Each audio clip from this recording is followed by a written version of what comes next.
Saudi అరేబియాలో జరిగిన road ప్రమాదం 3 తరాలను తుడిచిపెట్టుకుపోయేలా చేసింది. 75 ఏళ్ల తాత నుంచి 2 ఏళ్ల పసివాళ్లను బస్సు ప్రమాదం బలి తీసుకుంది.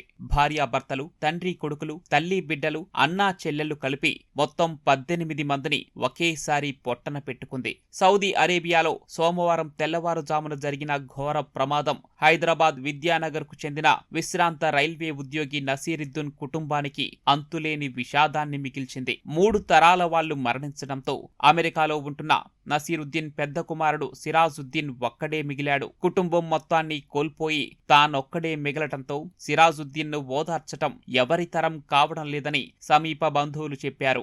విద్యానగర్లో నివాసముండే 75 ఏళ్ల షేక్ నసీరుద్దీన్ దక్షిణ మధ్య రైల్వేలో ట్రైన్ గార్డుగా పనిచేసి పదవీ విరమణ చేశారు. కుమారులు సిరాజుద్దీన్, సలావుద్దీన్, 3 కుమార్తెలు అమీనా బేగం, షబానా బేగం, రిజ్వానా బేగం ఉన్నారు. అందరూ కలిసి పవిత్ర ఉమ్రా యాత్రకు వెళ్లారు. సిరాజుద్దీన్ అమెరికాలో ఉండి రాలేకపోయారు. అతని భార్య, 3 పిల్లలు యాత్రకు వెళ్లారు.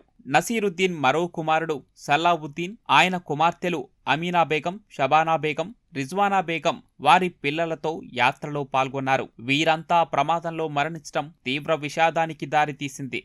బిగ్ ట్రాజెడీ ఇది. సో మక్కలో ఉమ్రా అయిపోయింది. అది పద్ధతి ప్రకారం మక్కా నుంచి మదీనా వెళ్తారు. తోవాలోనే ఇది జరిగిపోయింది. షేక్ నసీరుద్దీన్ వాళ్ళ ఫ్యామిలీ మొత్తం 18 పీపుల్, అందులో ఆడలు ఉన్నారు, మొగాళ్ళు ఉన్నారు, చిన్న పిల్లలు కూడా ఉన్నారు. అందరు చనిపోయారు.